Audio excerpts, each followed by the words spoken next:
Shalom, this week's Sedra Shemos.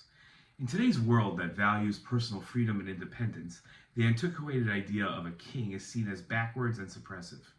The argument is made that a human being shouldn't be given privilege simply due to their birth and family lineage. In order to lead and govern others, an individual should have to be elected and earn the respect of their fellow citizens. Even the King and Queen of England, a mostly ceremonial role, has become controversial due to the nation's resources used to ensure the luxurious lifestyle of the monarchs. The Jewish people aren't commanded to have a king rule over them. Yet, when the Jewish people request a king from the prophet Shmuel, God saw it as a rebellious act. In explaining why God would reject the Jewish people's requesting to fulfill a mitzvah, Rambam wrote that the Jewish people didn't want to appoint a king to fulfill a mitzvah, but rather to be like all the other nations. This was seen as a sinful request because it reflected a rejection of the mitzvah to appoint a king and a desire to be like all the other nations and not a uniquely chosen, divinely chosen nation. In this week's Torah Parsha, Paro, the king of the Egyptian people, is neurotic about losing his position to an outside enemy and an internal coup.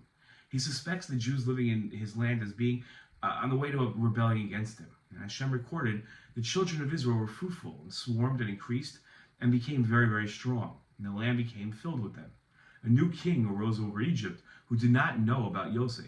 He said to his people, "Behold, the people of the children of Israel are more numerous and stronger than we are. Get ready, let us deal shrewdly with them, lest they increase and a war befall us, and they join our enemies and wage war against us and depart from the land." As part of Paro's plan to deal shrewdly with the Jewish people, he decreed a horrific law to the Jewish midwives. He told them that the king of Egypt spoke to the Jewish midwives, one who was named Shifra and the second who was named Puah. He said, "When you deliver the Hebrew women and you see them on the birth stool, if it's a son, you shall put him to death, but if it's a daughter, she may live."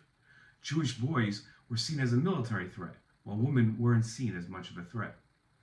The Jewish midwives rejected Paro's demand. The midwives, however, feared God, so they did not do as the king of Egypt had spoken to them, but they enabled the boys to live. So the king of Egypt summoned the midwives and said to them, "Why have you done this thing, that you have enabled the boys to live?" Now, as commentary to this pasuk, Sforno will explain that Paro's objection to his view of the midwives as rebelling against his rule. They were traitors, for they didn't obey Paro's command to kill the Jewish boys. Obeying a king is a capital offense, even according to Jewish law.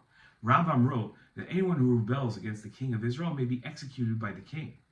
Even if the king orders one of the people to go to a particular place and the person refuses, or he orders him not to leave his house and then he goes out of his house, the offender is liable to be put to death. The king may execute him if he desires, as is written in the book of Yoshua, "Whoever rebels against your command shall be put to death." In the words of Rabbi Mendy Fader in his new book, The Depths of Torah Thought, he said about the king as follows: "In Judaism, the king merely reflects the kingship of God, and his authority is only representative of the authority of the Almighty. Therefore, it was necessary to appoint the king prior to entering the land of Israel. The sanctity of the land required the appointment of a mortal king as a representative of God. Rabbinic tradition stresses differentiating between a Jewish and a non-Jewish king. While both demand loyalty, the Jewish king represents more than just rule and fear.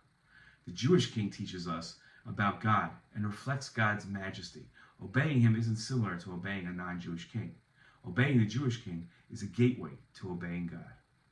Shabbat Shalom.